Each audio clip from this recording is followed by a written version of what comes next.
À toutes et à tous, bonjour. Des escarmouches entre Algériens et Marocains ont éclaté samedi dans la zone tampon près de Mars Ben Mehdi.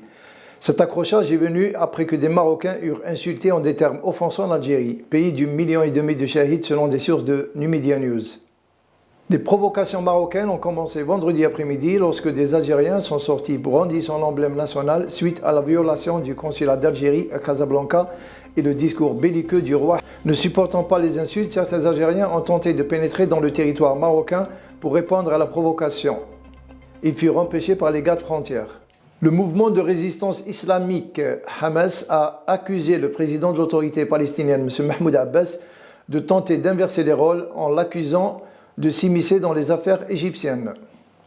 Le porte-parole du mouvement Sami Abou Zahri a noté dans une correspondance que Mahmoud Abbas tente à travers ses allégations de camoufler son ingérence dans les affaires politiques égyptiennes en soutenant une partie au détriment de l'autre.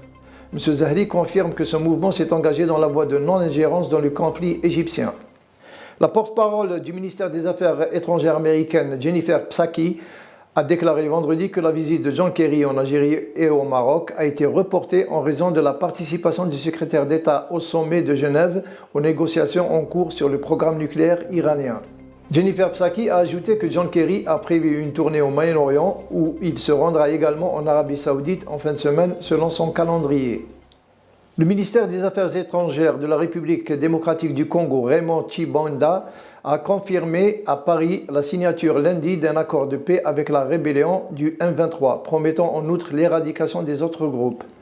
M. Tshibanda a donné 5 jours aux rebelles pour venir négocier, comme il a souligné la nécessité de cet accord qui permettra aux rebelles de retourner dans leurs casernes et traiter d'autres questions. L'accord entre Kinshasa et le M23 devrait régler le sort des combattants du mouvement rebelle.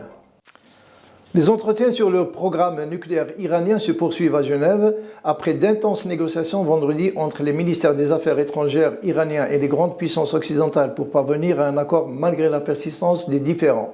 Après 5 heures de délibération, la reprise des négociations tripartites entre John Kerry, Mohamed Javad Zarif et Catherine Ashton s'est tenue samedi. Sergei Lavrov sera également à Genève pour participer aux pourparlers sur le programme nucléaire iranien.